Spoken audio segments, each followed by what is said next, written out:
All right, The good. record is on. We're good to go.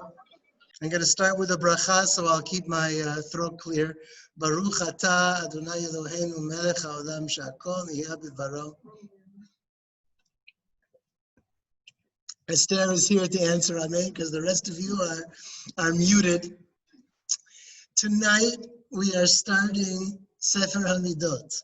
What we did up until now was the introduction and the conclusion, the motivation behind the book. And regarding that motivation, I have kudos to two particular people here, Tzvi Landau and Elisheva, yes. At the same time that we're having these classes together, I'm also finishing an article on Sefer Hamidot. And things that the two of you said last class are going in with mention. Okay? Okay. What I'll do is that once the draft of the article is finished, I'll make it available and I'll share it with you. Okay, and whoever wants to read it can read it and offer suggestions, offer corrections before I actually submit the thing. Okay, right now it's just a draft, but the draft itself is almost done. At least it has a draft, not the final version. And I'll share that with you, I guess, next week after the 4 sessions are done. So in that draft, hi Miriam. In that draft, sit far, far away. In that draft, Tzvi's, it's kind of like between me and Tzvi about how the idea that God's will consists both of the commandments and of the midot. Okay, that it kind of can serve as check and balance in the giving the, how should I say this? How did I say it when I tried to write it? Given the problem of saying that ethics depend on the will of God. Okay? Now, I don't think the author of the book thought about it that way. Okay? The author of the book sees the mitzvot and the midot as completely complementary. All they do is reinforce one another, okay? He says, for instance, there's the traits of shame and impudence. Shame and impudence are opposites, okay? Shame means I'm always kind of worried about what other people think of me. And if they see what I do, then, what will they think of me? And so there's all kinds of things that you avoid doing because you're afraid of shame. That's shame. The opposite of shame is impudence. Impudence is a person who says, I don't care what other people think of me. Okay, it's the attitude that I don't care how anybody looks at me, and so I just go ahead and do what I decide to do. Okay, how, says the author of the book, can those two things be either good or bad? Well, shame is often good if shame keeps you from doing bad things. But on the other hand, shame can be terrible if shame keeps you from doing good things. Let's say the people around you are ashamed of their Judaism or ashamed of looking square or something like that. Okay? The people around you, they have no regard for that. So if out of shame if I do mitzvot, people will belittle me, then shame would be a bad thing. Okay? In fact, you need impudence to do the mitzvot. Okay? The impudence is usually a bad thing. I don't care what people think, I'm going to do what I want. That's usually a bad thing. But sometimes it's a good thing if the thing that you need to do is the right thing, and everybody around you is expecting you to do the wrong thing. That's how the author of the book sees it. Okay? He sees midot, like shame and impudence, as reinforcing the mitzvot. Okay? You need to use shame and impudence to help you do the mitzvot better, or to say that more correctly, God expects you to use shame and impudence in the best way to increase the observance of the mitzvot. Okay, in other words, the mitzvot reinforce the commandments. The commandments in the author's eyes also reinforce the mitzvot. How so? Because the commandments command the midot. The commandments command the midot. The commandments say, love the Lord your God. Fear the Lord your God. The commandments say that the mitzvot have to be done with loyalty. Okay? The commandments expect someone who's done something wrong to feel shame for it. Okay? So in the eyes of the author of the book, who's writing this book 600 years ago, long before modernity, in his eyes, the mitzvot reinforce the midot, and the midot need to reinforce the mitzvot. In his eyes, there is no contradiction between the two. They get along fine together. They not only complement each other, they even reinforce each other. That's how he saw it. But now, when we read this book 600 years later, there are questions that might come to mind that didn't come to the mind of the author. For instance, we might ask, and I think this is what Tzvi brought up last week, okay? Well, there may be mitzvot which contradict, we'd say they contradict morality or something like that, but in this context, we would say that they contradict the midot.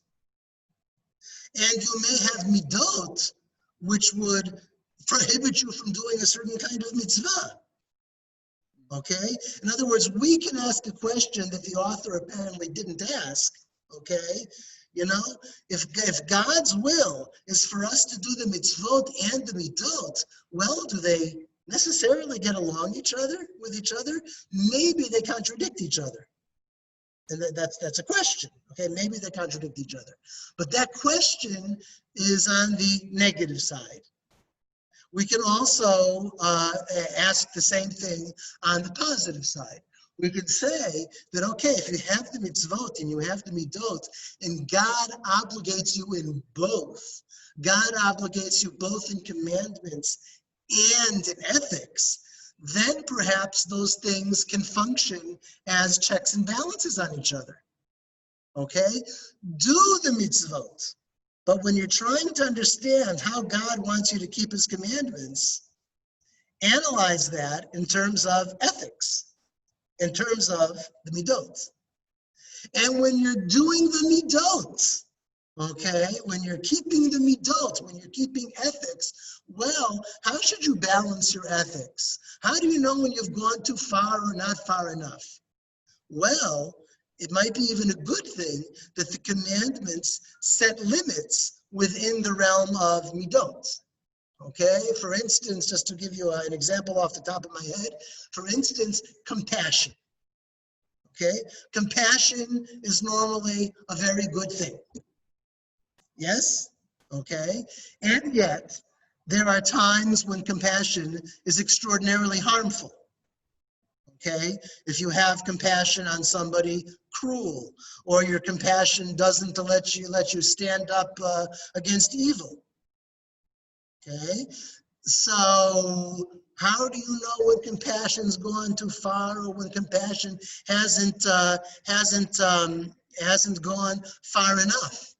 So there, maybe sometimes the fences of the commandments can help me midot from going too far. In other words, what I'm saying, just to sum all of this up, the author saw them as complementary and as reinforcing. It's all good. Okay? We can ask what the author didn't ask, either in the negative direction or in the positive direction. In the negative direction, do the mitzvot and the midot possibly contradict each other? Do they possibly oppose each other in certain circumstances or for certain mitzvot or certain midot? That's one thing.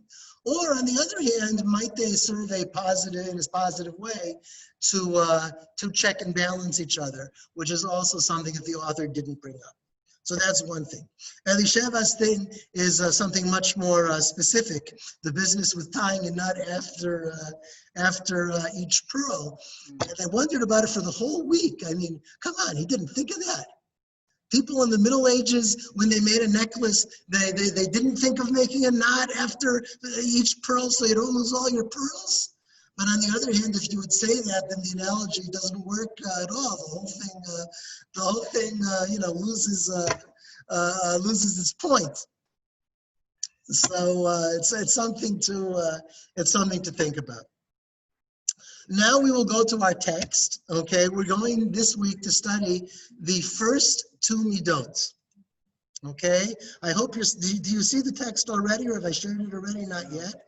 No, so let me share it. Here's the text. Now you should all be witnessing the text, I hope. Go like this if you're seeing the text. People? Yeah, okay. Now it's the gate of pride. Now you can see the text, okay. Okay, mute all. Okay, and now I've lost the text. You don't see the text. Wait, meeting controls, where's the text? Oh, here, wait. What? Up, no. What?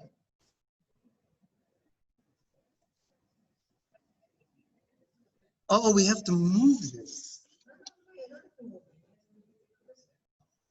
Wait a minute. Hold on a second. We started. What are you telling me to do? But I've already shared the screen. New share? I did that, yeah.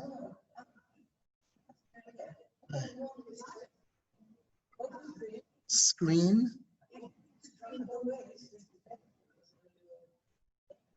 If you do screen, what are you talking about? What are you talking about?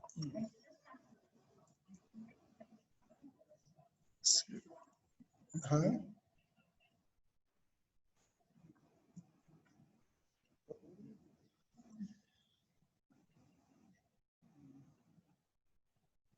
How about stopping the share and doing the share again? Huh?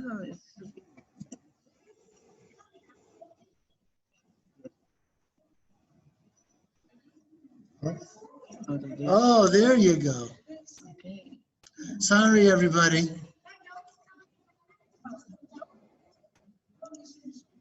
Okay, now you see the text, Yofi. Do they see the text now?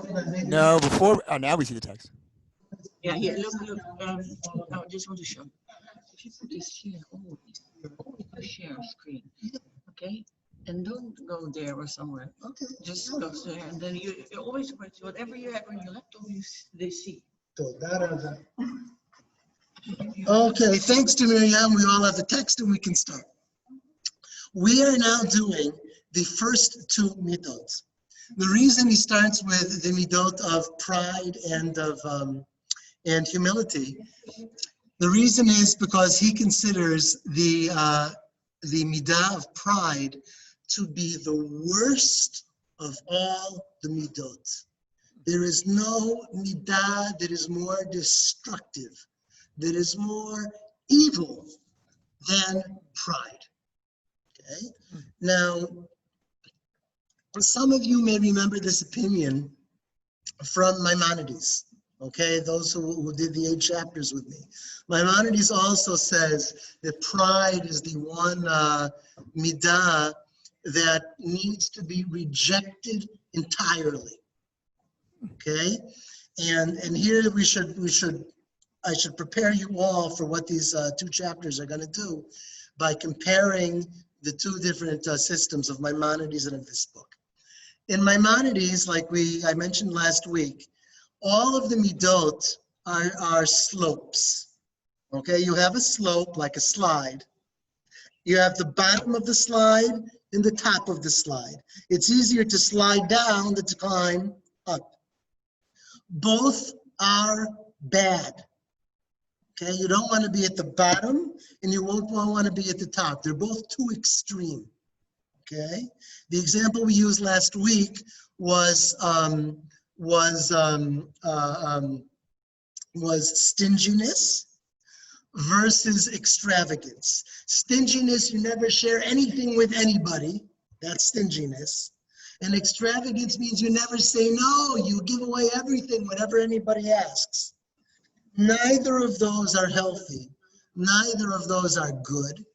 The good place on the slide is somewhere between them, but closer to the top, closer to extravagance than to stinginess. And we call that golden mean, we call that generosity.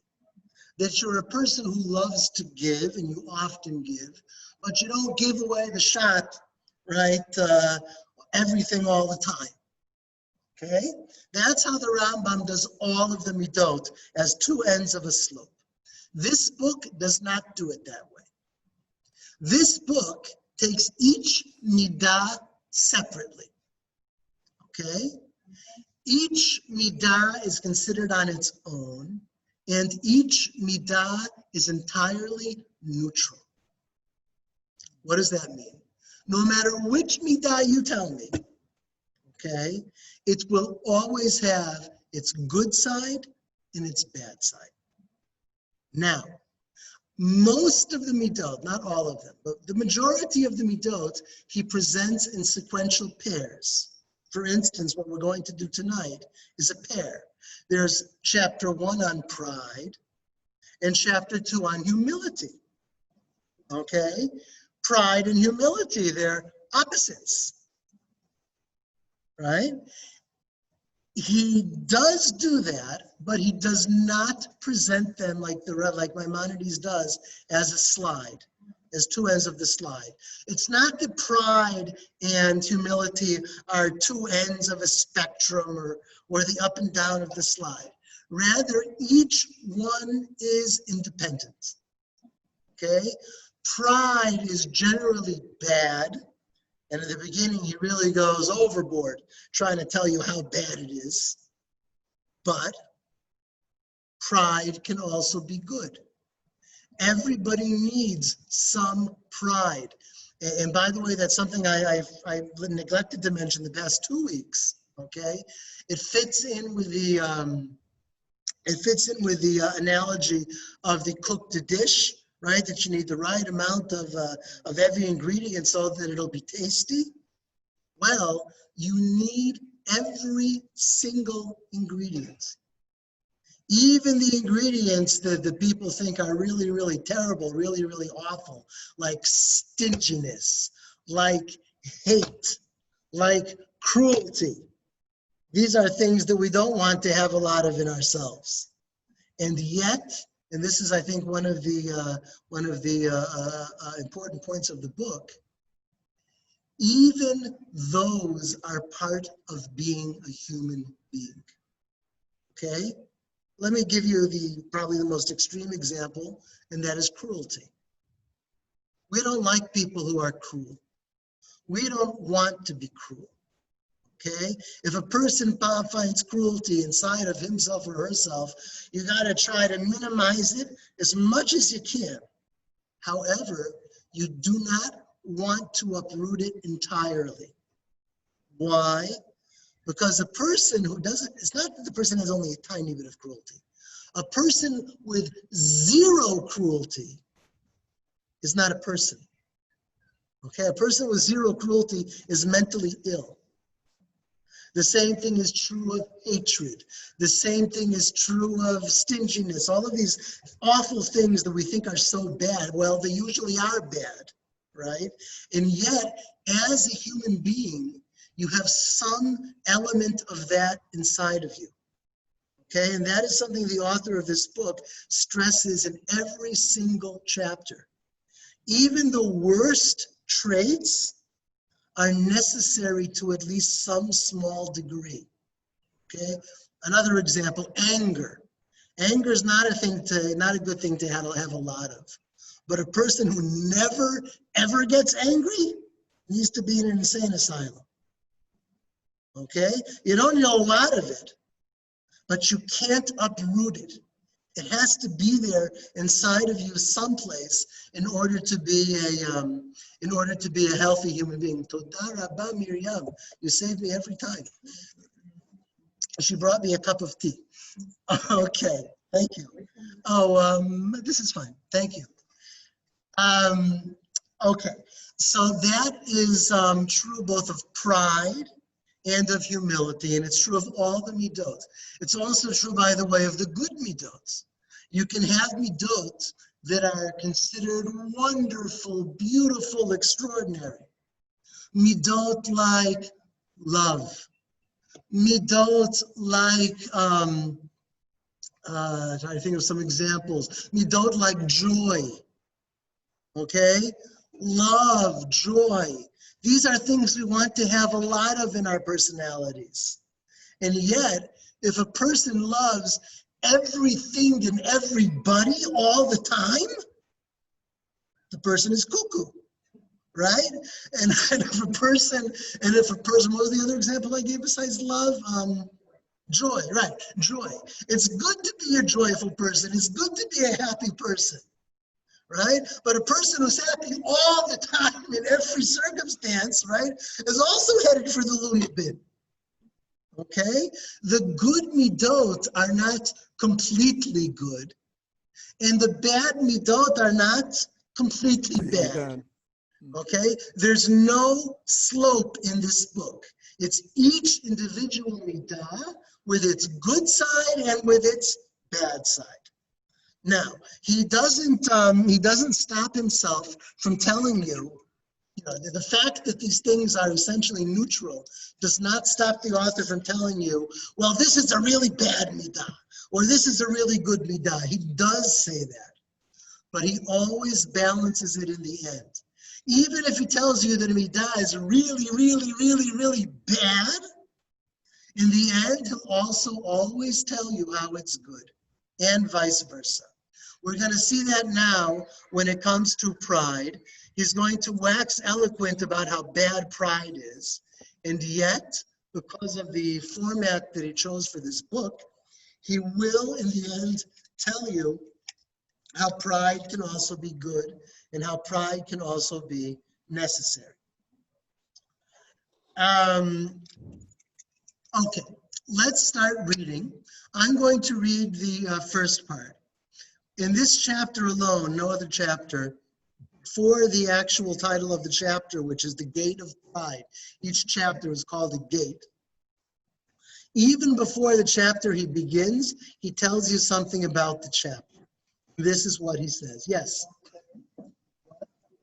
Oh, someone wants to get in, admit. Thank you. Okay. He says, in the first chapter, we shall speak about the quality of pride. How good it is that it occurs at the very beginning of all the chapters, because of the obligation of man to separate himself from it. In other words, this is bad, and it's most important in the very first chapter to tell you to keep far away from it. For pride is the doorway to many evils, and we have seen nothing as evil as arrogance, a synonym for pride, in all of the qualities. Therefore, a man must be wise and lead pride along paths that are worthy, and thrust it away from the place where it is not proper for it to be. Notice that he already hints in these introductory remarks that there are even paths of pride that are worthy. Sometimes you need to be proud. It cannot be always bad, okay? Every single midah, even this one, which he says is the worst of all, still, every single midah has both a good side and a bad side, okay? He continues in the Gate of Pride by saying, Pride is the coin which the great king, blessed be he, voided, and about which he warned us in his Torah, as it is said, take care lest you forget the Lord your God, and fail, to keep his commandments.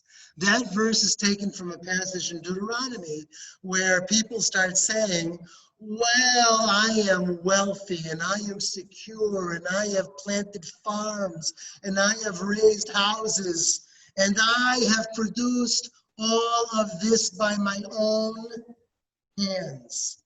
Okay, that's the kind of pride that the quoted verse is talking about.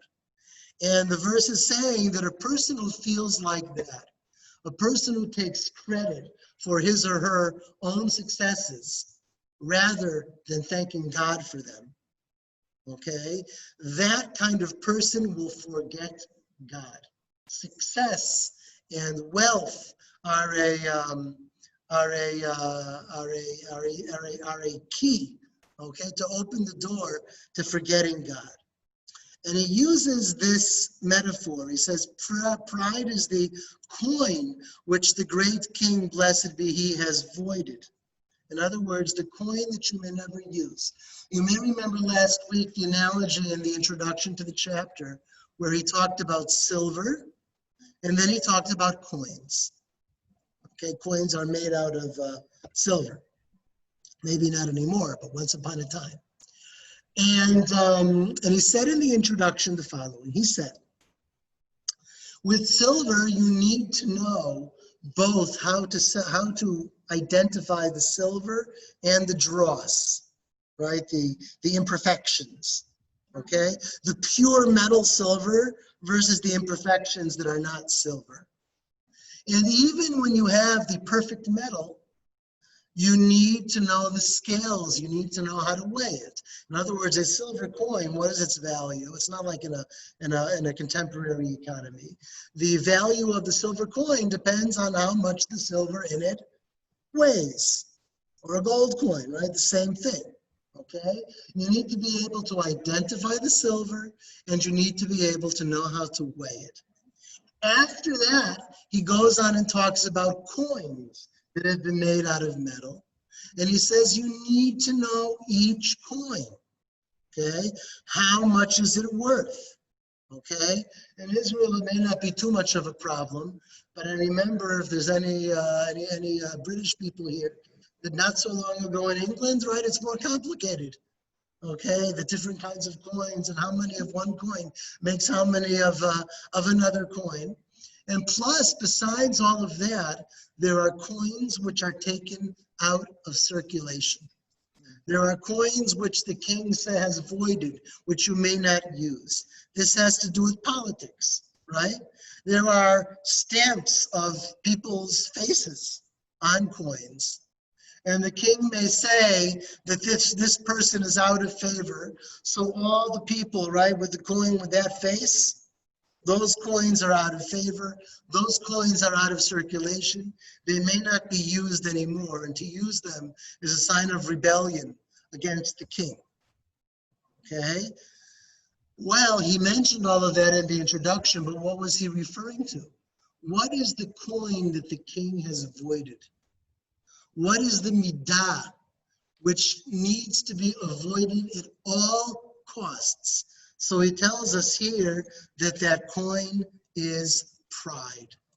Pride is the midah that needs to be separated from more than any other midah. According to the analogy, it needs to be separated from completely, permanently. Although he did say that it will have some paths which are worthy.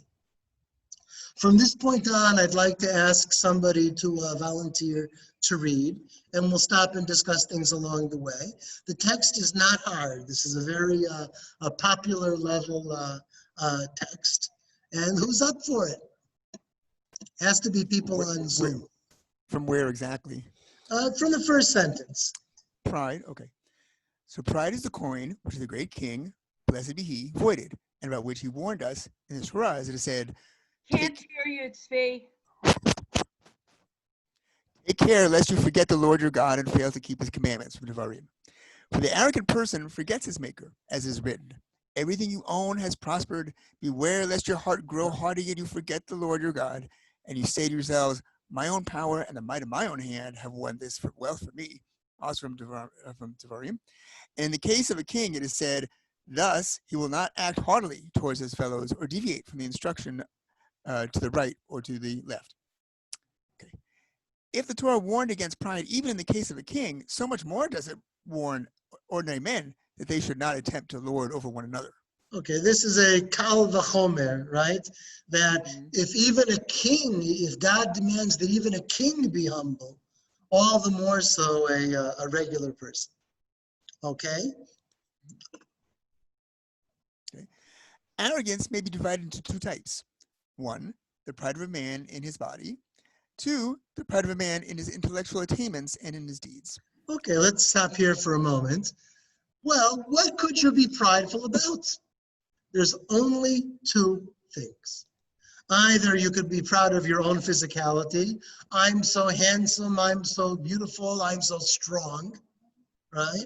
Or it could be about your attainments, okay? The things that you have done, the things that you have achieved. Okay, go on.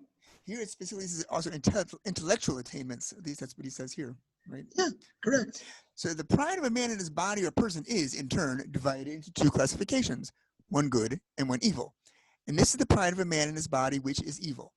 When arrogance becomes strong in the heart of a man, then it rules over him from the top of his head to the soles of his feet, in his head and in his throat, as is written from Isaiah, because the daughters of Zion are haughty and walk with stretched forth necks.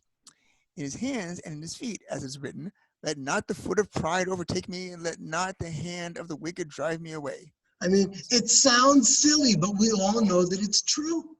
There are people who are proud of their feet. Okay, there are people who are proud. Almost anything about you, your body, can make you proud in some way. Okay, go ahead.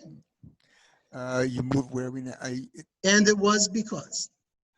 And it was because of the foot of pride that the daughter of Rabbi Hanina ben Teradion was punished. You're moving. I lost it again. Where are we? What? I lost it. The screen moved again. I lose it when we do that. I didn't move the screen again. I thought, okay, so where are we? I'm lost. Sorry. The same paragraph. How does the paragraph begin? And it was because of the foot of pride. There we are. Okay. She heard them say, okay. So when she was walking, right, I'll say, for it was decreed that she dwell in a brothel, because on one occasion, when she was walking before the great men of Rome, she heard them say, how beautiful are the steps of this maiden. Whereupon she took particular care of her step. With eyes. Yeah, so this is a young woman who was proud of her steps, was proud of her walk. And the Talmud has her condemned for that. Okay, eyes now, yeah. Okay. With eyes, as is written from Mishlei, haughty eyes. A person can be haughty with his ears when he does not hear the cries of the wretched poor. When you turn your ear away, think about that. Mm-hmm. Okay. A person can be haughty with his nose when he stands near the poor, or when he enters their houses and they smell bad to him. And he can be haughty with his speech when he speaks impudently and with pride against the righteous. Okay. You're fading out again, Svi. Okay. Tzvi, I do hear a lot of static when you read. With respect, maybe someone who has a better microphone? Sure, by all means. Okay, please don't be overly proud of your microphone or angry about that. Okay. Go ahead, Mary. Okay. Pride can also be recognized in his food and drink, and in his wearing of proud garments, the garments of a heathen. And against this we are warned in the Torah of Moses, as it is said, you shall not follow the practices of the nation. And it is also written, neither shall you walk in their statutes. And it is further said, take heed to yourself that you be not ensnared to follow them. All of these precepts concern one matter, warning that Israel should be distinguished from the nations in its garments, speech, and customs, and thus it says, "For I have set you apart from the peoples." It's interesting. He considers assimilation to be motivated by pride. That because of your pride, you want to dress and speak and act like the society around you. Okay? Arrogant people are disgusting in the eyes of the Lord. As it is said, everyone that is proud in heart is an abomination to the Lord, and such a one is easily surrendered into the power of his evil impulse. For God's help is not with him, since he is abominable to the Lord. And even though he does not lord it over any man by word or deed, but in his heart alone, he is called abominable. For it says, everyone that is proud in heart is an abomination to the Lord. That is to say, even if he has no arrogance except in his heart. Okay, this is important. He's stressing that arrogance may not be displayed. Sometimes it's not displayed. Sometimes it's only inside of you. Okay? Our rabbi said, every man who is impudent or proud of spirit, it is as though he were an idolater. For it is written, everyone that is proud in heart is an abomination to the Lord. And it is written there, you must not bring an abhorrent thing, an idol, into your house. And there are those who say it is as though he violates, for it is written, for all these abominations were done by the people who were in the land before you, and the land became defiled. And there are those who say it is as though he built a place for idolatry. And they said in Sotah, every man who is arrogant of spirit becomes less in the end. As it is said, they are exalted for a little while. And such a one is deserving to be hewn down like a grove planted for idol worship. As it is said, and the high ones of stature shall be hewn down. And his dust shall not awaken, and the Spirit of God laments over him. The Holy One, blessed be he, said,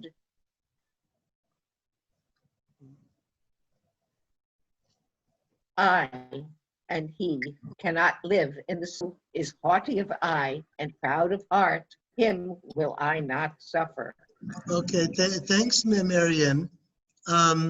Sometimes you seem to get cut off. I'm not sure why. Yes, I've been having the same experience. Okay. Okay, the technical things are always confronting us. When I speak, am I cut off? Probably turn on the hotspot on your phone, it will help. Okay. Yeah, even though my internet seems to be okay now, but couldn't hurt. We don't hear every fifth word or so. All right. Just to get back to the paragraph that Miriam read, idolatry is compared here to pride. Idolatry is the worst possible thing in the Torah. There's nothing worse. It's to betray God, and yet it's compared to pride, because pride is like you worship yourself.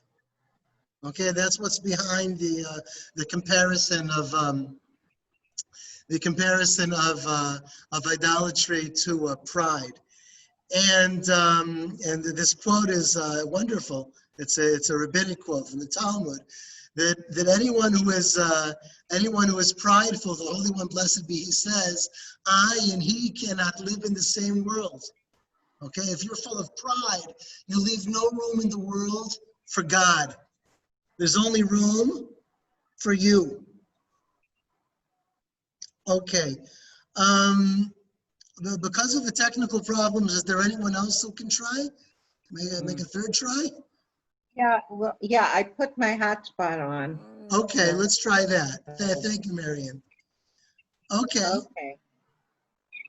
And they said in Bava Batra, he who is arrogant, even the people of his own household will not accept him. As it is said, the haughty man abideth not, Mm-hmm. which can be translated, the man abideth not even in his own abode. Okay. Arrogance leads to the pursuit of wealth. The problem is continuing. He says, the haughty man abideth not, which you can also translate as the man who is haughty abideth not even in his own abode.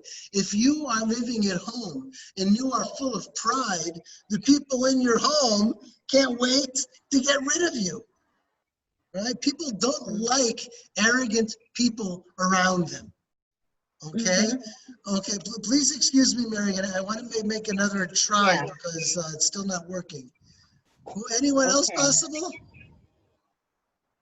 Can anyone else try? Who else has read in the past? You heard Kathy I'll read it try. last week. Nobody else wants to. I don't mind trying. Okay, give it a shot, Kathy. You've done great in the past. Go ahead. You were great before, yeah. Just remind me where we are. Top paragraph, arrogance leads. Okay. Arrogance leads to the pursuit of wealth in order to lord over people. You already know what happened to Korach and his band because of arrogance. For he sought to make himself great, and to assume greatness that had not been given to him by heaven. From this he entered into controversy, and from the controversy came jealousy and hatred. All of these qualities are very demeaning qualities, as shall, with God's help, be explained.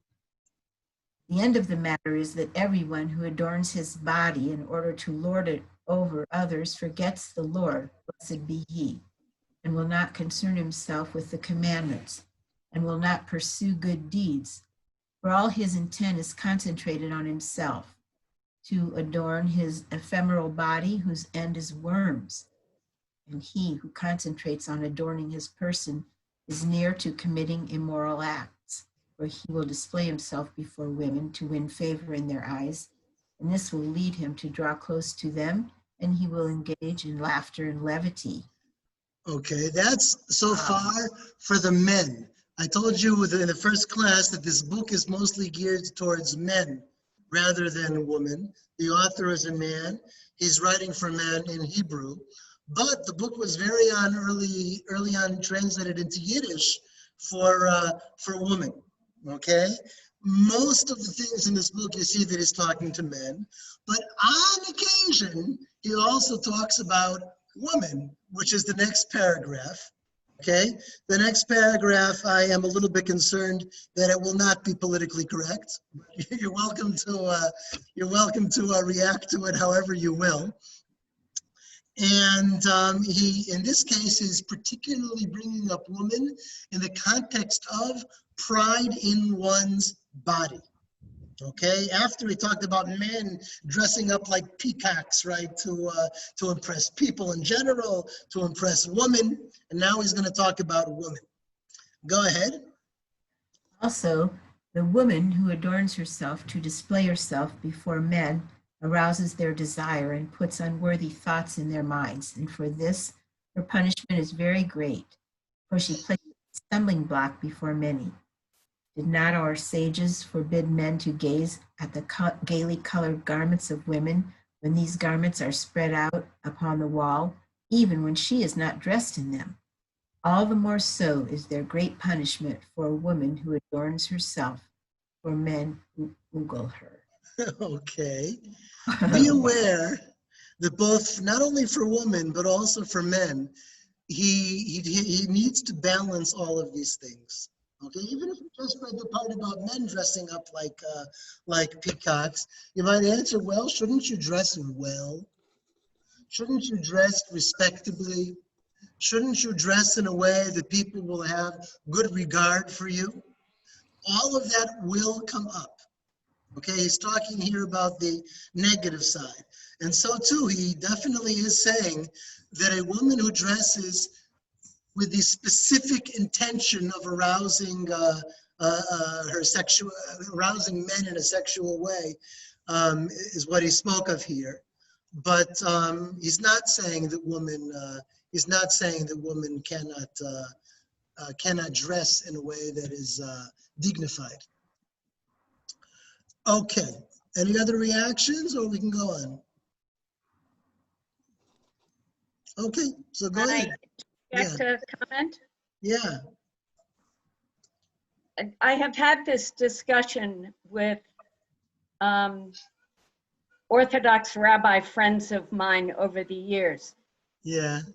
It's a very common belief that women are the root of all evil thoughts in the heads of men. And I have always said to them, don't you think it's a little insulting to men to believe that they have no control over their own thoughts? And one Chabad rabbi in particular kind of looked at me and sat up straight, and he said, you know, you're right. Okay. Why do men persist in insulting themselves? The Chabad rabbi is definitely right. And the author of this book would, by the way, agree. He's not saying that men are not responsible for themselves. They are. But usually this particular statement, Yeah. women are responsible for putting these evil thoughts in men's heads, Yeah. gives you the impression men are not capable of conducting their own thinking. Right. It may not be, what's the word? It may not be, the two things may not be the same, okay? He may be saying that, yes, if a woman dresses with this intention, that she may indeed succeed in her intention. But on the other hand, it does not mean that there's no responsibility on the man, or that there's no ability on the man's part to take care of himself. But he says she places a stumbling block before him. She does, yeah. Well, he doesn't have to trip over it. Exactly. We're both saying the same thing, I think, okay? Yeah. That when you say there's a stumbling block, doesn't mean that you have no responsibility to watch where you're walking. Okay, I mean, when it comes to this issue, you have yeshivot today, okay? And men study in yeshivot today to a higher age than ever before in the history of the Jewish people. To a what age did you say? I'm sorry? To such advanced ages, okay? And part of it is exactly that. I mean, you're keeping this kid, say, in yeshiva high school where there's no girls. Why are you doing that? So that there won't be temptation and there won't be, what's the word I'm looking for? Distractions. Distractions, thank you. So let's say that's necessary. Let's grant for the moment that that's necessary in high school until age 18. Well, is it necessary till age 22? Is it necessary till age 30? Is it necessary till age 50? Right? How long, how well is your yeshiva training these people, right? If they can't take responsibility for themselves then in normal society. Esther has a point, yes? Old woman. I wanted to mention also. 1 second, Esther's talking.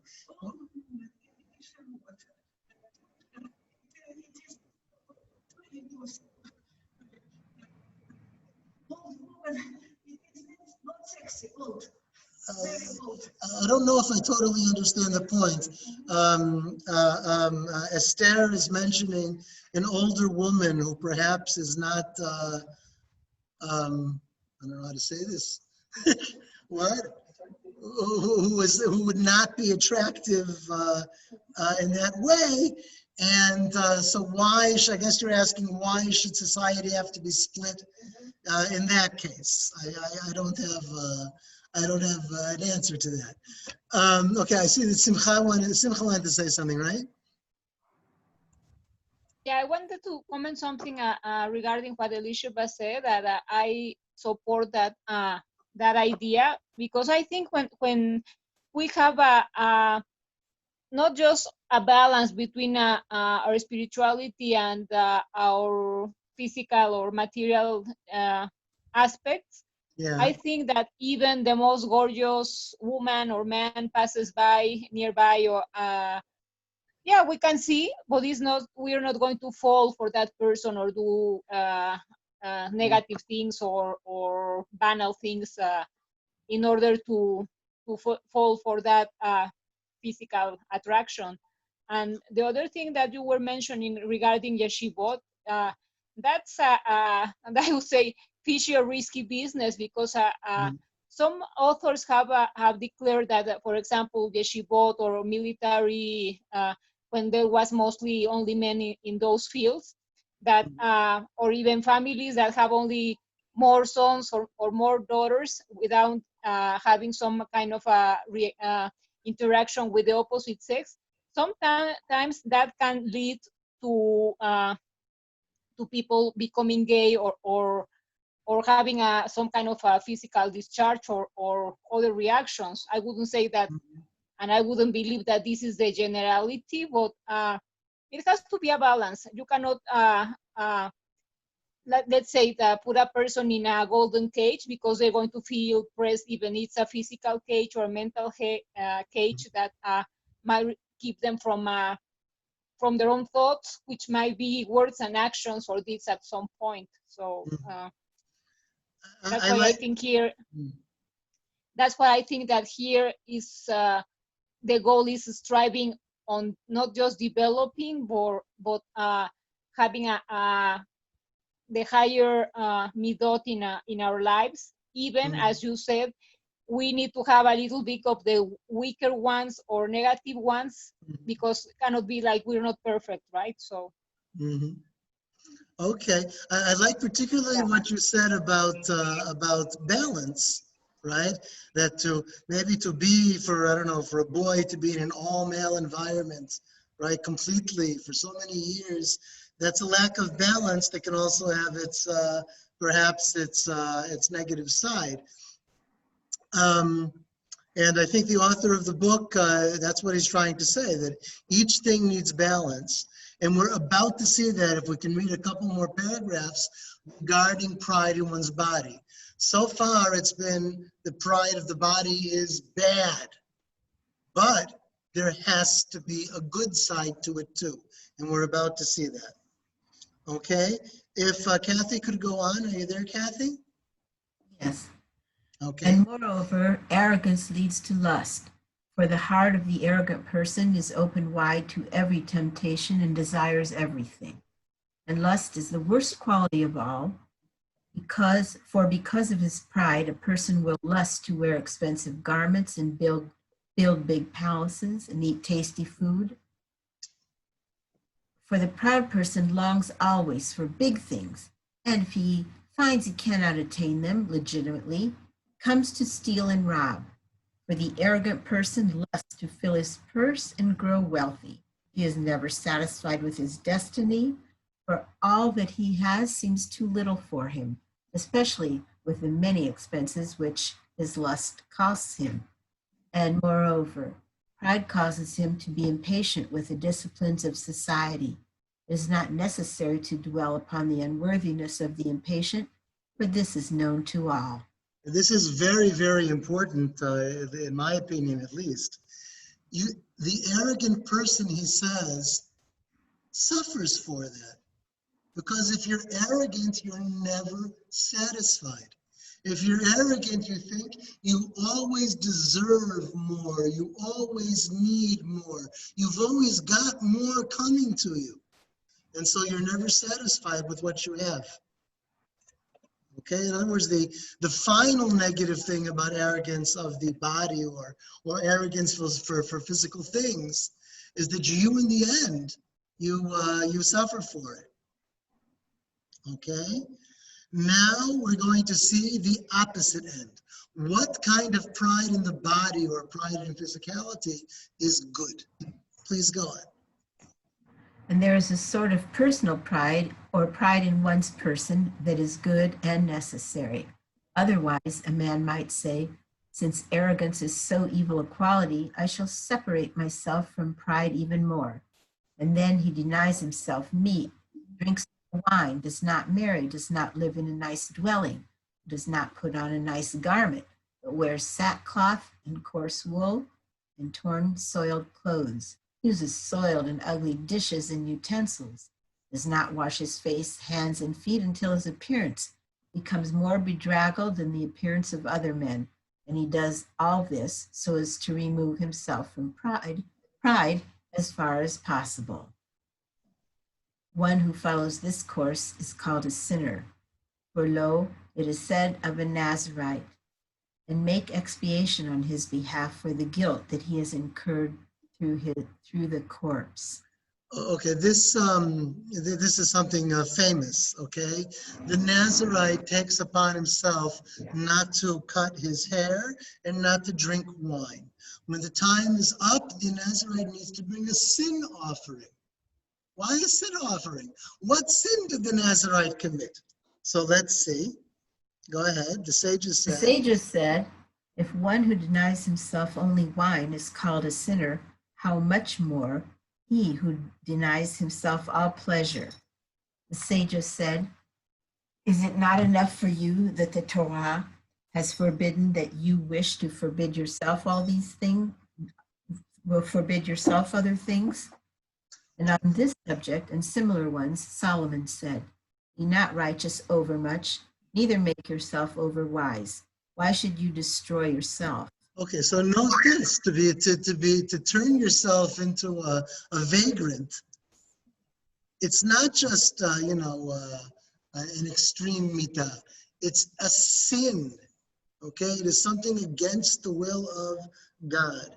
You should neither be extremely prideful of your body, nor should you disrespect your body. So now the question is, what should you do? What's the good way? Go ahead. Hello? Yes. Yes, it's Kayla. I don't know what you see on the video you don't, but it's okay because I can't see. Anyway, so, and that's my pride. But what I wanted to say about this is I find it very interesting that there can be arrogance and humility. Mm-hmm. That the Nazarene, that actually the Nazarene, in all of that humility, mm-hmm. is going to overboard to an extent where it becomes arrogance. Mm-hmm. That's it. That's all I want to say. That's really neat. Wow. Being a Nazarite is a sign of humility, but the Torah finds a sin of arrogance inside of it. Very nice. I never thought of it. Actually I have a little more to say on it then. Yeah. I find that people who are so humble as to erase their essence. Mm-hmm. Like you can go to an extreme with humility as well, I believe, mm-hmm. where you're so humble you don't take up what your talents are, mm-hmm. because you're afraid of being arrogant, when really what you're doing is mm-hmm. Honoring Hashem by being who you are. I don't know if it's really if it's coming across what I'm trying to say. I think not only is it, Kyla, I think not only is it coming across, but we're going to see all of that in the text. Okay. Thank you. So patience. Okay. The proper way for man is to be clean in all matters, for cleanliness is the fence that guards good deeds. How shall he conduct himself? He should wear garments of moderate worth, and not expensive and splendid clothes that invite everyone's attention. Nor shall he wear poor or shabby garments that shame the wearer, but garments of moderate worth, lovely and clean, according to his means. And it is forbidden that a spot or stain be found on his garments. They should, wait a second, Mani. And it is forbidden that a spot or a stain be found on his garments. They should not be torn, and they shall not be styled as the vulgar sometimes do. His food should be clean, and he should not eat royal dainties, but ordinary food and ordinary drink according to his means. He should not eat nor drink out of repugnant dishes, lest he transgress the commandment. You shall not draw abomination upon yourselves, but everything shall be with cleanliness. Okay, to sum it up, the proper way is for everything to be clean and everything to be moderate. He'll continue in this vein. Go ahead. Yeah, there's a saying I think my dad used to say, cleanliness is next to godliness. Next to godliness. I haven't heard that in a long time. Yeah, me either. But here you have it. Okay. Cleanliness is next to godliness. Okay, go ahead, Kathy. His table and his bed shall be clean, and all things that pertain to him shall be clean. His own body or person shall be clean, not loathsome, and he should be careful to wash his face, hands, and feet, and all his body at frequent times. As we find that when Hillel the elder took leave of his disciples, they said to him, "Whither you go?" And he said to them, "To fulfill a precept." Then they asked him, "Which precept is Hillel about to fulfill?" He said to them, "To bathe in the bathhouse." They asked, "Is this a precept?" He said to them, "Yes, if you consider that the statues of kings, which are set up in theaters and circuses, are scrubbed and cleaned by the one delegated to this task, and this man receives sustenance for this, and is among the honored men of the kingdom, should we who are created in the image of God have less regard for our bodies?" Okay, a human being is in the image of God. So a human being may not degrade himself or herself by being unclean or in an awful kind of clothing. Okay, go ahead. Moreover, as it is written, the Lord made everything for his own purpose. Okay, and this also includes the body and clothing. Those have a purpose in God's world. Okay?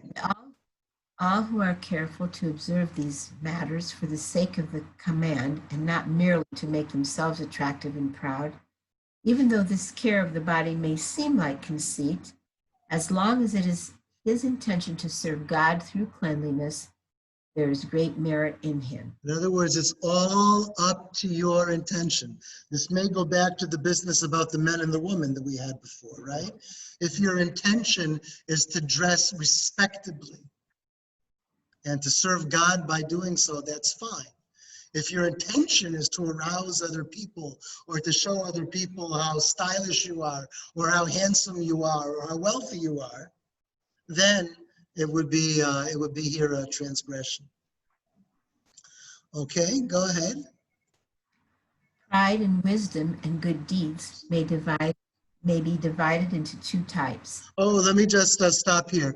Tzvi already noted in the very beginning that there's two parts. Okay, there's pride in your physicality, and then there's pride in your achievements. The achievements can be intellectual, wisdom.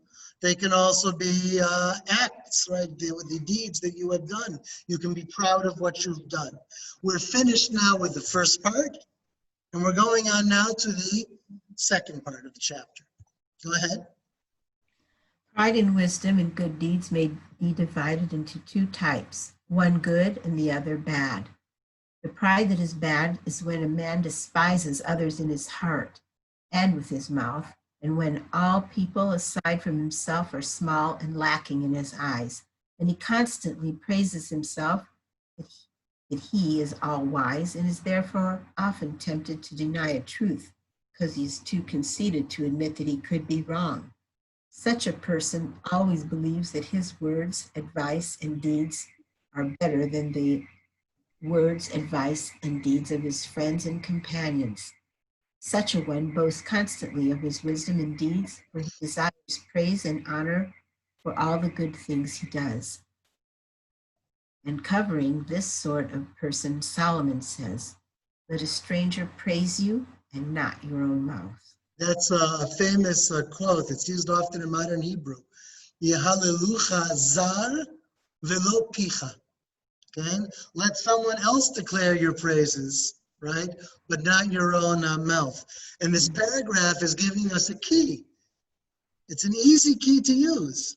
How do you know when pride in your achievements is wrong?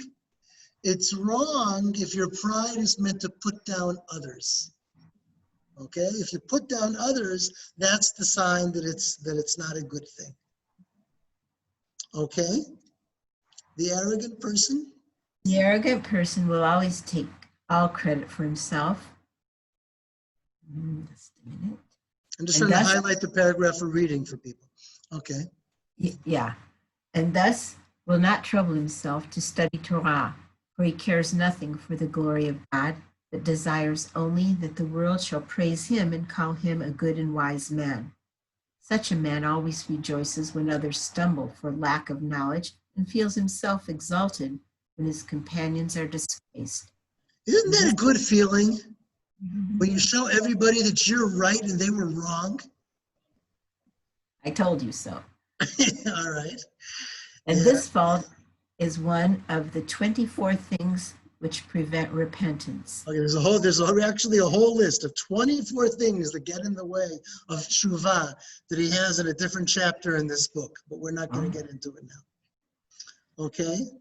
A man, all of whose deeds are good, but who boasts about them in order to attain honor, is like a very fine dish, seasoned with the finest seasonings and spices, but standing near the fire so long that it becomes overcooked and emits a bad odor until it cannot be because of the burnt taste caused by the fire. Now that's a nice way to take the analogy from the introduction, right? Yeah, beautiful. You have this dish, it's going to be delicious, you have all the ingredients, but if you're prideful, apparently in this case you're prideful about your achievements or your wisdom, right? Then it's like you took this potentially delicious dish and you burned it for 2 hours in the oven. Okay, Similarly, the man who boasts about his deeds overcooks and causes a bad odor by his self-praise, even of his admittedly good deeds. As for him who boasts of his wisdom and deeds when he has neither, there is no worse quality than this, and none to equal it. And our sages have said, if people honor a man because they believe that he knows 2 tractates of the Talmud, when he knows only one, you should tell them that he does not know more than 1 tractate. All the more so must he not deceive people into holding him in high regard for qualities or knowledge he does not possess. Okay, 1 second. Oh, okay, go ahead. And know this, that we are obligated that all our deeds, no, I think we need to put the page down a little bit, no? There's. Good? Yeah. That all our deeds, public or private, be dedicated to God's holy name, may he be exalted. And the whole purpose of service to God should be to attain his will and approval alone, and not the approval of men, so as to gather praise and honor for one's deeds. But a person should do all for the sake of God, who looks to the heart as it is written. I, the Lord, search the mind and examine the heart. And as it is said, the secret things are known to the Lord our God. Okay, so everything is the intention. All right, let's go ahead a little more. If a man does not constantly guard himself with wisdom and alertness to be saved from arrogance, even though he possesses much knowledge of the Torah and many good deeds, he will inherit Gehenna. For the evil desire always lies in ambush for him and brings reasons and proofs in order to make him arrogant. For the whole mission of the evil desire is to destroy a man. Therefore, a man should not be too idle to conquer the evil desire daily, And this is a great battle, as we have found in the case of one of the saintly who met men returning from war with plunder. He said to them, "You have returned from a small war. You must face a great war." They asked him, "What kind of war?" He said to them, "The evil inclination and its hosts. For every other enemy, when you conquer him 1, 2, or 3 times, he will let you be. But the evil desire will not desist from you, even if he is conquered 100 times. As our sages said, do not believe in yourself until the day of your death. For all your days, he will be in ambush for you, hoping that perhaps you will turn your attention away from him. And if he defeats you in the smallest matter, he will in the end defeat you in the most serious matters. And since arrogance is the root of many unworthy qualities, and since the evil desire participates and mingles in all that goes on in the heart of a man, and the entire purpose of evil is to falsify truth and make the lie seem true, he teaches man to be proud and brings arguments to justify arrogance. Therefore, you must arm yourself to deal wisely in your struggle against him. Okay, the great battle of life is the battle with the evil inclination. He's referring here to a Mishnah in Tractate Avot. Ezehu Gibor halochet et yitzro. Who is the champion, the warrior, the one who conquers his own inclination? That's what he's been talking about here. And he's hinting, and he's saying outright that the greatest tool, the greatest weapon of the evil inclination is pride. Okay, please, you can go on, please. The first of the schemes of the evil desire is to harden the heart and exalt it, and to sweeten arrogance and other evil qualities. And even though a man knows clearly that there is sin and wrong in his arrogance, he still transgresses willfully and continues to be arrogant. For the evil desire causes the heart to be drawn after honor until it does not feel the sin of it. However, in the case of a man who is pure in his deeds and does not boast or vaunt himself, since he knows that there is sin in this matter, then the evil desire comes and conducts a war to the death, to overthrow and capture him in his net, and teaches that that which is forbidden is really permitted, and presents opinions and citations to the effect that he will be following the commandment and will receive reward for his self-honor and boasting. And thus, the evil desire says, you have already attained the heights of wisdom and piety, and it is proper for you to conciliate yourself with the natural desire and try to be liked by people, even though you may have to fawn upon them and reveal to them your wisdom and righteousness in order to win their love. The evil desire will even bring proof from the words of our sages. Everyone whom people like, God also likes. But all this is false proof, for this type of reasoning is already a branch of arrogance. But the truth of the matter is, as it is written, when a man's ways please the Lord, he makes even his enemies to be at peace with him. And the meaning of this verse is, if a man does not boast before others and does not try to be liked by them because of his good deeds, and yet people like him, this is great evidence that the Holy One, blessed be he, loves him and has sown seeds of love for him in the hearts of people and has made him a good name on their tongues. In truth, there are some individuals who are loved by people, and the Holy One, blessed be he, hates them, for they do not fulfill his commandments.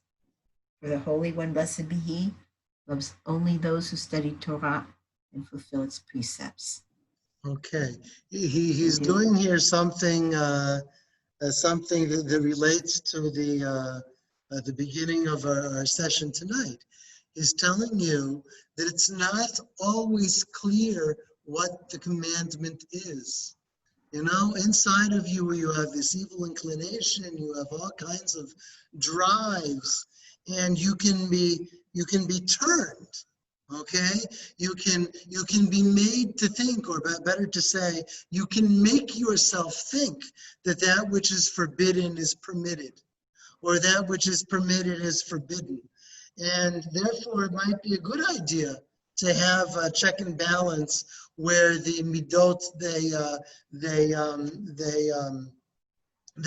check the mitzvot, and the mitzvot are checked by the midot, precisely because of what he brings up in this paragraph. Okay, but the war isn't over yet. Go ahead. After attempting what has been mentioned, the evil desire will entice you to reveal your piety and good deeds before the public, and will bring as proof that by doing so, you will be influencing others to do good likewise. This feeling also comes from arrogance. Although we have seen some of our great sages who praised their own conduct, they did this only before their disciples and companions in study, in order that their disciples and companions be drawn after them and emulate their deeds. Certainly, this is a great good deed to make dear to them the performance of good works. But even before his disciples and companions, he should not feel proud in his heart when he says, "This I know," or "This I do." But before people generally, it is forbidden to expose your good deeds or display your wisdom. Okay, it's always dependent on your intent. If you feel good about it, if you feel proud about it, right, and maybe that's the real reason you're doing it, then he has it as forbidden. Okay?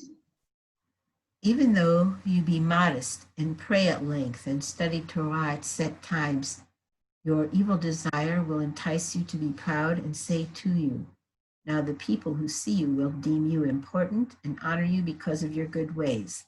And there is much to be gained, because since you are important in their eyes, they will receive your moral teaching and rebuke."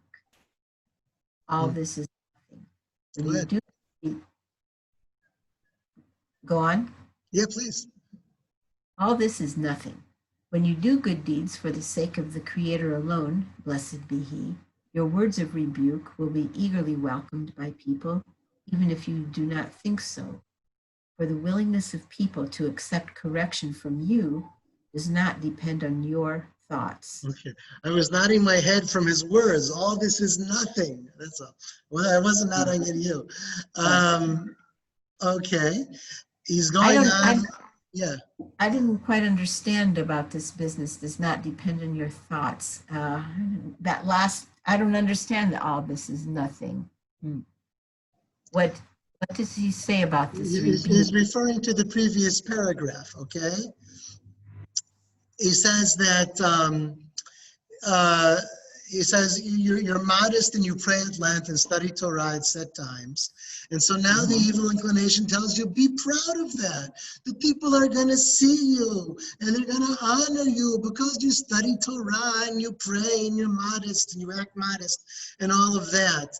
And they'll accept your rebuke and they'll accept your teaching and it'll be so wonderful. Okay? No. Okay? No. When you do good deeds for the sake of the Creator alone, then your words of rebuke will be eagerly welcomed by the people. Okay? Not if you do it out of pride, but if you do it just because it's the right thing to do and for no other reason. But if you're proud of yourself, then it's not a good thing. Now, if you can avoid the temptation to display your goodness, the evil desire may tempt you to the other extreme and say to you, "You cannot serve God completely unless you avoid the flatterer altogether. Therefore, conceal your good deeds and do the opposite of what you were previously tempted to do.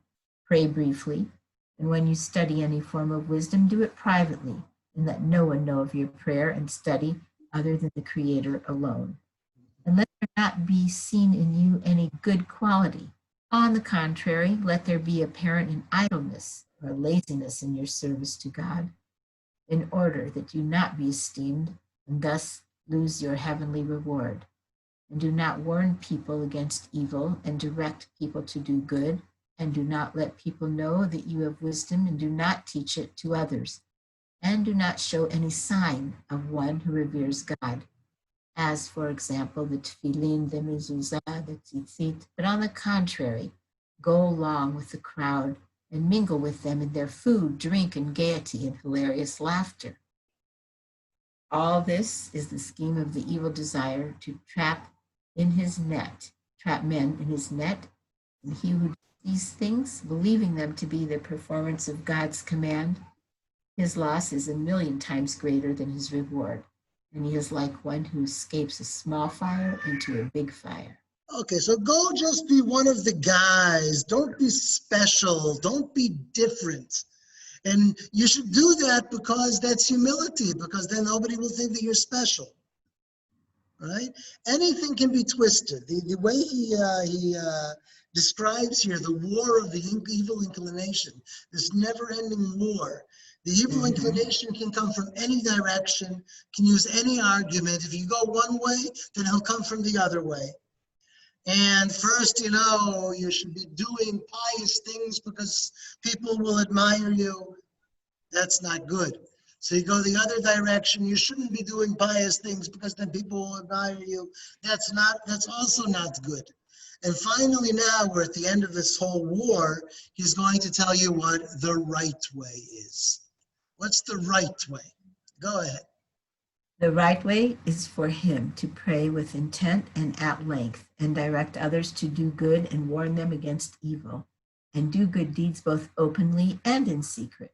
And if people honor and esteem him, in this no harm is done, since he did not intend to win honor and esteem when he did these things. It's all a manner of intent. Okay? When you do your good deed, consider in your soul from whom you expect a reward. If from God, then your act is completely good. If from another source, your act is not completely good. You should also analyze if the good deed which you do publicly, you would do in the extremest privacy and anonymity with the same zeal with which you do it publicly. And if it is clear to you that you would, then your good deed is wholly good. All that we have counted here regarding the evil desire is but a drop in the ocean in view of how greatly we must be warned against him. For in everything, in every deed, and in every good quality, the evil desire comes to destroy and to spoil. We have simply opened the door slightly to inform those who do not know the beginning of their ways concerning the evil desire. And the wise will understand and hasten to thrust him from within himself, as it is written, and he that has clean hands increases strength. Okay, so you've just been introduced to the evil inclination, the villain of the story of life, the way that the book presents it. And then with this he finishes the pride in the pride in attainments and in deeds. Now we're going to deal with the attainment of wisdom, and the attainment of wisdom is a little bit different. Okay, we saw with the attainment of deeds, the pride is always wrong. If you do good deeds because of pride, because you want praise, then it's wrong.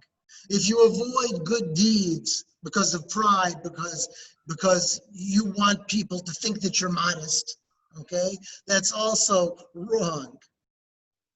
And any kind of pride, both for your body, your garments, or your deeds, he goes against here. Wisdom is different. The reason wisdom is different, as we'll see, is that wisdom what's the word I want? It's expanded. It grows because of pride. Pride is like a yeast for the extension of wisdom. In other words, even though pride may be a negative thing, okay, it's a necessary motivation. to a certain degree in order for people to achieve wisdom. Let's see that now. The pride in the attainment of wisdom is praiseworthy, as it is said, but let him that boasts boast of this, that he understands and knows me. Such a one will increase his thanks to the Creator, blessed be he, and will also increase prayers for wisdom, of which this is an example. I thank you that you have assigned my lot among those who sit in the house of study, and not in the marketplace.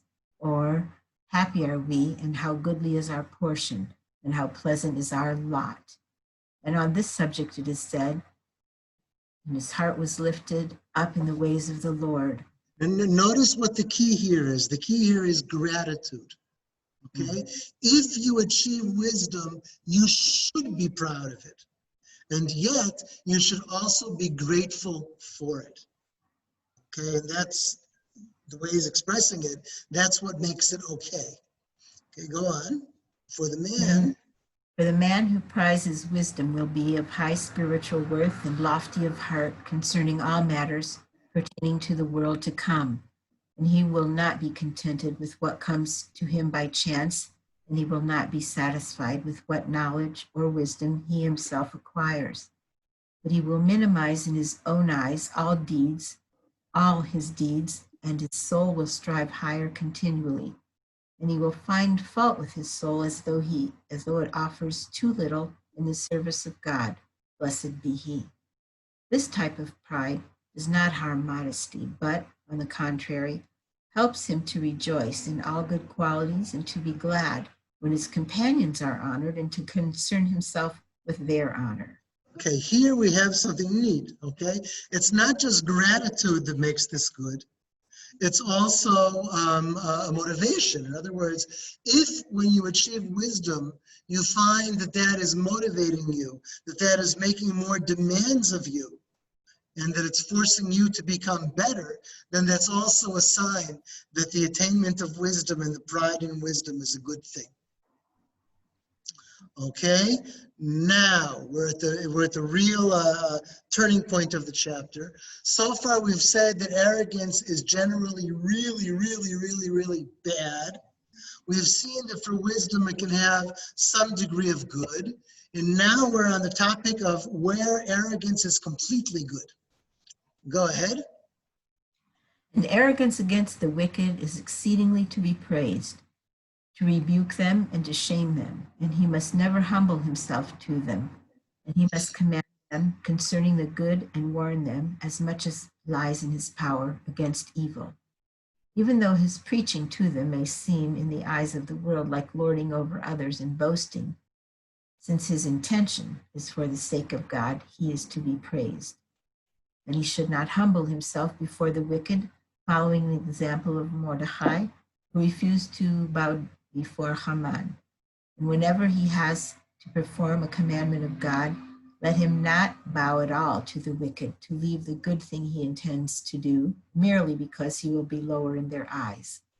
And this in itself requires wisdom as to when he should lord it over them in the matter of performing a good deed. For there are times when it is not worthwhile to oppose them, since if he opposes them in his attempt to perform one precept, he may lose the opportunity of persuading them to perform 100 precepts.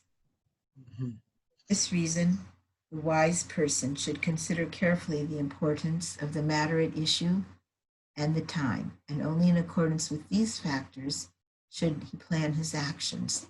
For there are matters which it would be better to abandon for their sake. There are matters where he can make no concession at all, and he must stand up to them with his body and all his might, and not yield to them at all. And all this applies to the case of God's command being the issue. But where the difference of opinion or quarrel is about a business matter, he should yield to them, and do to them in any secular matter even more than the law requires. And this is a great good deed. Okay, there are times and there are instances when you should give in, and there are times when you should stand up for yourself. Part of it has to do with whether it will be in accordance with the Torah, or whether it's just a matter that that you have your own say about. Okay. Okay. Go ahead. We have to move the page up a little bit. I think, let's see. Whoever has the quality. Whoever has the quality of arrogance ought to try and turn away from it, for it is very base, and the damage caused by it is great and ever present, and the worth that is in it is very little. Therefore, we must distance ourselves from it with all our might, for arrogance brings man to ruin and to humiliation. As it is said, pride goes before destruction, and it is also said, a man's pride shall bring him low. And you already know what happened to Paro when he said, who is the Lord that I should hearken to his voice and let Israel go? And to Goliath the Philistine, who said, I do taunt the armies of Israel this day. And to Sennacherib, who said, who are they among all the gods of these countries that have delivered their country out of my hand? Nebuchadnezzar, when he said, and who is the God that shall deliver you from my hand? And similar instances of those who spoke thusly, and their end was shame and disgrace. And whoever clings to this quality is not saved from sin and wrongdoing, as the sage said, a proud and haughty man, scorner is his name, even he that dealeth in overbearing pride. Okay. Since our words have reached this far on the subject of arrogance, listen to the words of the sages. One man said, who is the one who is never free from worry? He who seeks to attain a height that is too high for him. And they also said, he who thinks that he knows everything, him people will designate as a fool. And they said further, evil deeds are near to arrogance, and he who has in him a leaning toward evil deeds will incur the hatred of all men. And one sage said, as a pleasant countenance is the light of the body, so are pleasant qualities the light of the soul. That's a general thing. So are pleasant qualities the light of the soul. And the opposite is implied, that bad qualities they turn people away. Okay? He said further, there is nothing to be gained for himself when a king is arrogant. How much more it is important that other people do not behave so with each other. And he said, there was once a king sitting on his kingly throne, who observed his nobles sitting on thrones, one higher than the other. So the king said to them, how did you dare seat yourselves thus, one above the other, without my permission? The one seated on the highest throne answered, the greatness of the pedigree of my family entitles me to sit on a higher place than my companions. The second one said, I deserve my higher throne because of my great wisdom. The third one answered, the humiliation of my soul and my crushed heart have seated me below the others. Thereupon the king raised him and made him great. And in this connection it is said, for it is better that it be said to you, come up hither, than that you should be lowered in the presence of the prince. It's always better to lower yourself and then maybe go higher than to put yourself up high and maybe fall down. When a man sees that the quality of arrogance is growing stronger within him, he should think of things that will frighten his heart, that he come from a fetid drop and will return to a place of dust and worms, and that he will be, where did it go? Compelled to an accounting before the King of Kings, the Holy One, blessed be he. And he should reflect upon how many individuals strutted boastfully for a moment and then disappeared from the world, forgotten as though they had never existed. And what did their arrogance gain for them? You know, so whenever I read that sentence, I think of Israeli politicians. This is the only kind of country where arrogant politicians last forever. They never leave. They never leave public life. It doesn't matter how many elections you lose. You know, you always come back. But the business here reminds me of something else. That when arrogance is growing stronger, you think of these things that make you feel smaller. Where the Mishnah asks, from whence have you come, and where are you going to? Where have you come from? From a fetid drop, a drop of semen. And where are you going to? To a place of dust and worms. What it reminds me of is I taught Kurs Nativ, the course for Judaism and Zionism in Tzahal, in the army. And the soldiers at the end of every course, they learned about their roots and they learned about their heritage. And at the end of every course, they made a T-shirt. Each class had its own T-shirt. Okay? So in one course, one of the classes decided that, what did this course do for me? It helped me learn where I came from and, where I'm going. And they decided to put it on the T-shirt.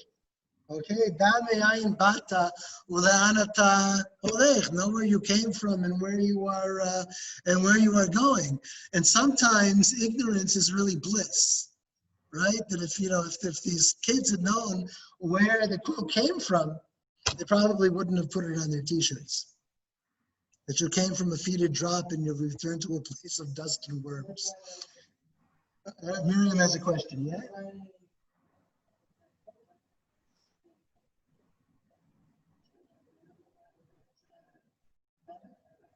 Okay, well, what does the red thread there symbolize? It symbolizes the worms. Okay.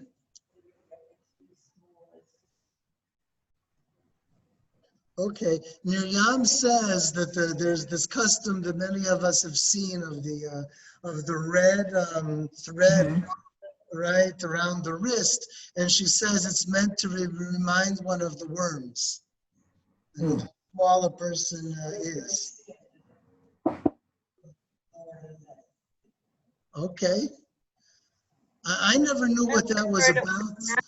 So, what?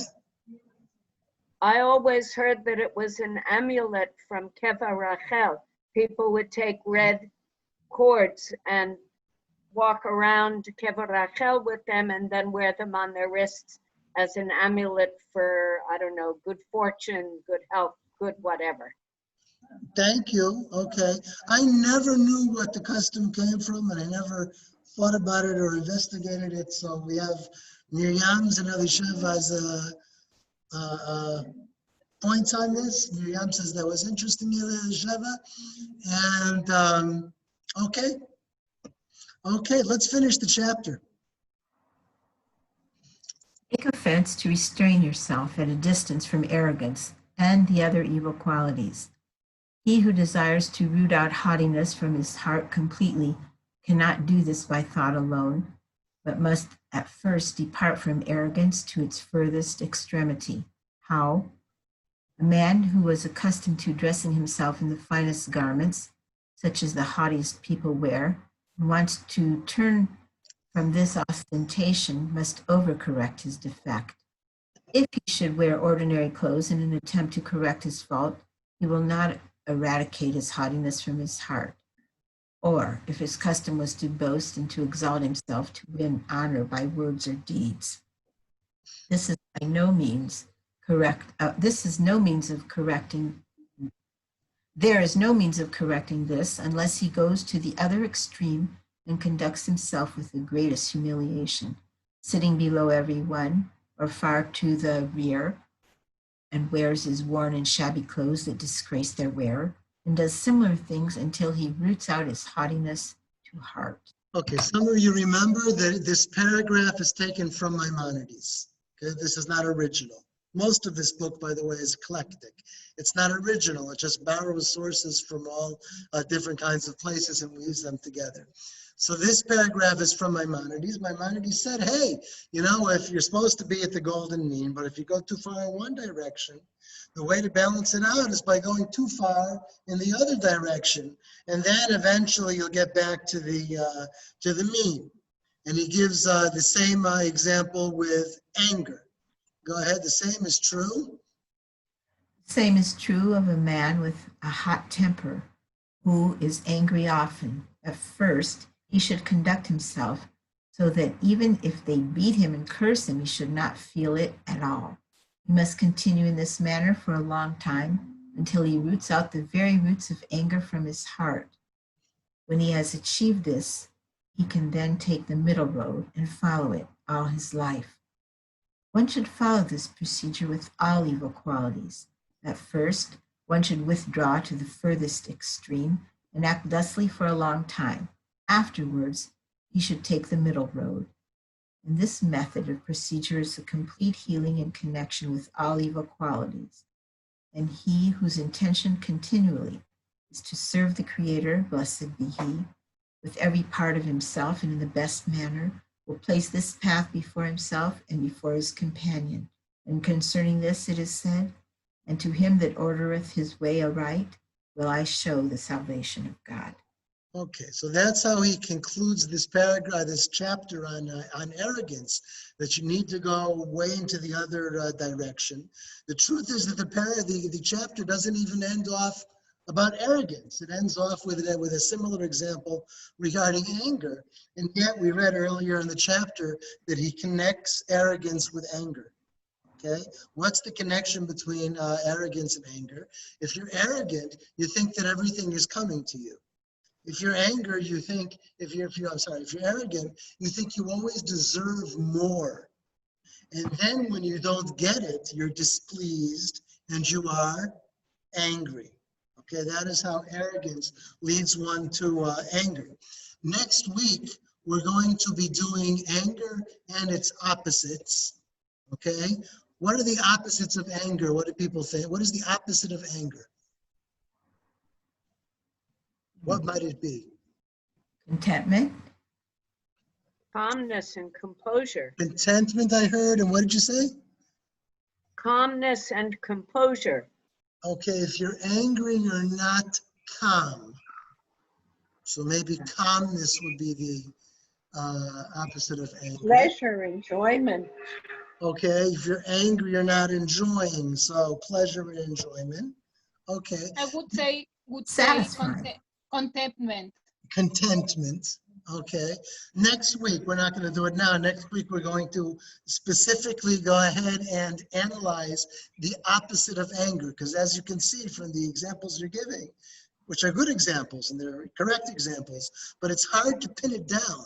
What exactly is the opposite of anger? And in truth, we'll see next week that unlike the other pairs in this book, like tonight we have arrogance and humility. That's a pair. That's two. It's the only trait in the book which has two opposites. Okay, and we'll see the two opposites of anger next week. Okay, we have a few minutes more where we can maybe begin the gate of modesty and see how he does these pairs. The truth is that doing the pairs in this way, to a certain degree, it requires repetition. Because if you have arrogance and you have modesty, and you have to do both of them with the good and the bad, like when is arrogance bad and when is arrogance good? When is humility bad and when is humility good? So some of the things will complement each other. They won't be completely original. Let's see how he describes just the first paragraph of modesty. Bivakasha. Modesty is indeed a good quality and is the opposite of arrogance.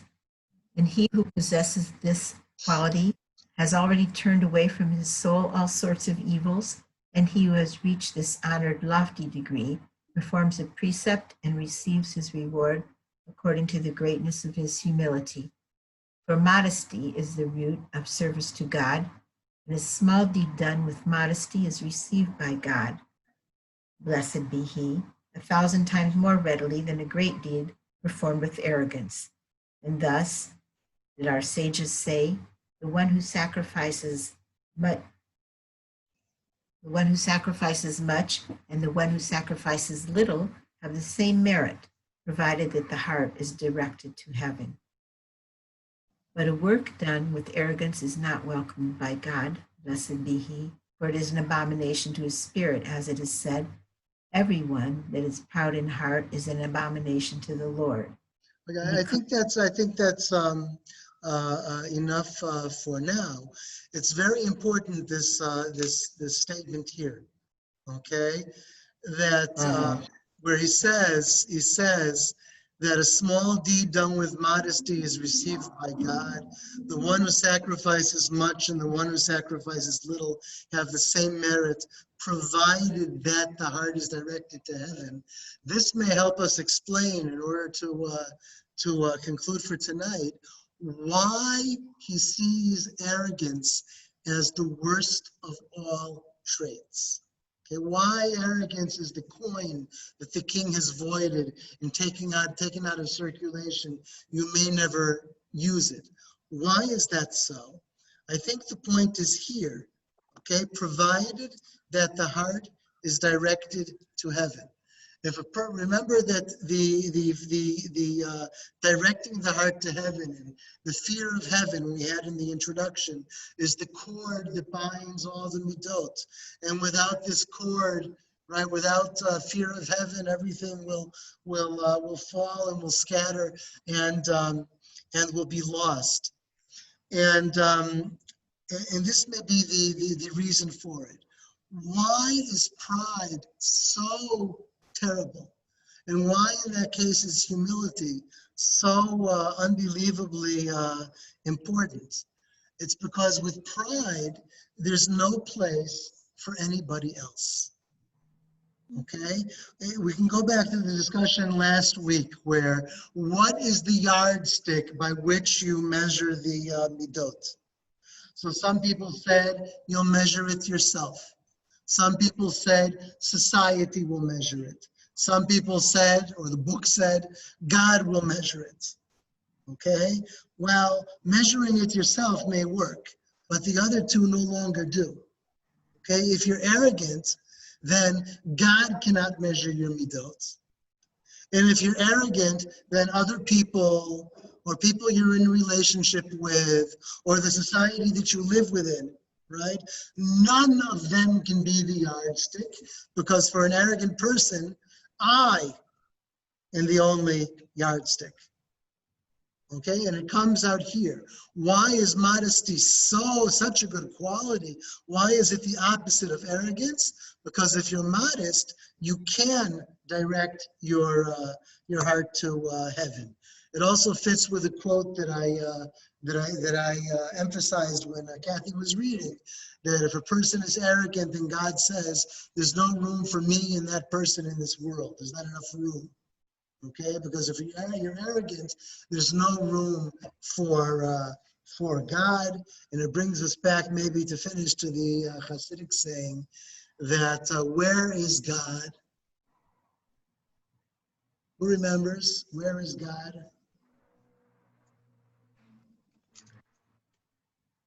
Nobody. This comes up a lot in the Hebrew class. Talma likes this quote a lot. She says it a lot. It's the Rabbi of Kotz. Where is? What? Where is he, you asking? Yeah, where is he?